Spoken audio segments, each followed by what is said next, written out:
Sadabhar plant care. Growing Sadabhar plant. History of Sadabhar. This flower has been bred and cultivated for almost 100 years. In the wild, only two colors can be found, purple, pink and white. In the 1920s, horticulturists started identifying promising Madagascar periwinkle varieties both tall and short. Initially, breeders tried to expand the range of colors. Today, newer varieties are better at resisting disease, drought, cold and heat, thus generating savings for landscapers and hassle for owners.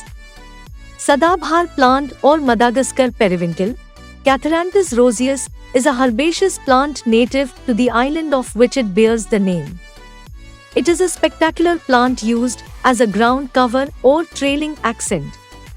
Known as Sada Pushpa, the rosy periwinkle plant is tolerant of many growing conditions where seasons are worn annually and soil is well draining. Sadabhar facts. Name: Catharanthus roseus. Family: Apocynaceae or dogbane. Type: bush. Height: 10 to 20 inches, 0.25 to 0.5 meters. Exposure: full sun. Soil: well drained. Foliage: evergreen in warm climates. Flowering: May to November. It will provide you with very cute blooming in summer. Formerly, the plant went by the names Alsia rosea and Vinca rosea. This is why the name Vinca pops up quite often. Health and benefits of Sadabhar. Despite serious safety concerns, Sadabhar is used for diabetes, cancer, and sore throat. It is also used as a cough remedy, for easing lung congestion, and to reduce fluid retention by increasing urine production. The parts that grow above the ground are used to make medicine.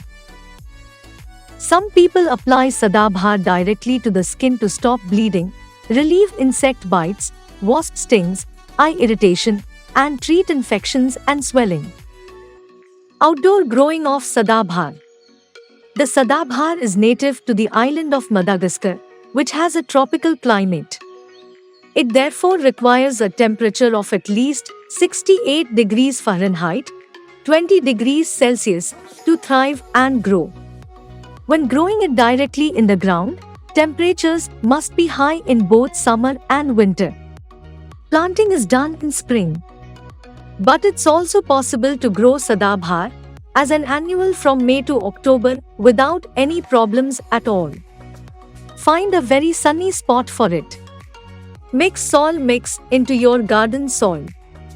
Water only if the plant shows signs of dehydration, because it resists arid conditions quite well. Either let it die off or bring it indoors for the winter. The pot and pot technique works well here. Growing potted Sadabhar. To grow Sadabhar in a pot, it is advised to repot every 1 or 2 years, preferably in spring. The pot provided upon purchase will quickly become too small. Repot your Sadabhar as soon as its blooming is over. Sowing from seed. Increasingly, Sadabhar is available as seeds. It's easy to sow the seeds. Plant directly in the ground, 2 or 3 seeds in a shallow seed hole. Space them about 1 foot apart. Cover with a thin layer of potting soil, about 1/4 inch. When they sprout, wait for several pairs of leaves to appear. Thin out the weaker ones to leave only one. If there are many slugs or snails, wait for the plants to have at least 4 pairs of leaves before thinning or transplanting. Pruning and caring for your Sadabhar.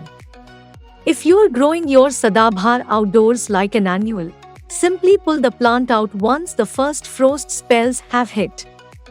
It wouldn't survive the winter anyways. If growing a Sadabhar indoors, in pots, you'll have to prune it on a regular basis. Doing this helps increase blooming and controls its growth. To boost flower bearing, remove Sadabhar wilted flowers regularly. It is best to prune lightly at the very beginning of spring to spur blooming. Pruning can be done during repotting. Sadabhar in winter. Sadabhar is typically grown as an annual plant in temperate climates. It isn't a hardy flower. Indeed, wherever winters are cold, the plant can't survive. It will die unless brought inside. Growing Sadabhar in a pot. Choose a very well-lit space for your Sadabhar, but not in direct sunlight behind a window. Finally, bring your shrub outdoors from May to October to give it fresh air. When in a pot, Sadabhar needs a lot of moisture. It loves resting over a tray of wet clay marbles or gravel. Indeed, this recreates its natural environment. Diseases and issues of Sadabhar. Sadabhar leaves turn yellow most often when they were exposed to the cold or to lack of water. Protect your Sadabhar plant from drafts. In addition, regularly spray water on their leaves. Rainwater is best to avoid buildup of minerals.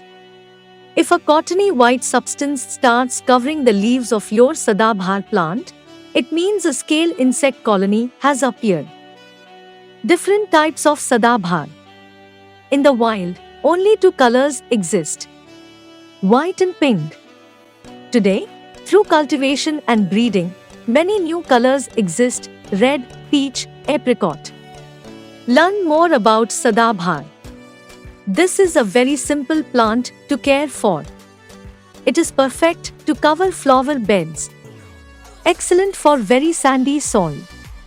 There is no need to remove dead flowers, they will simply fall off and quickly give rise to more.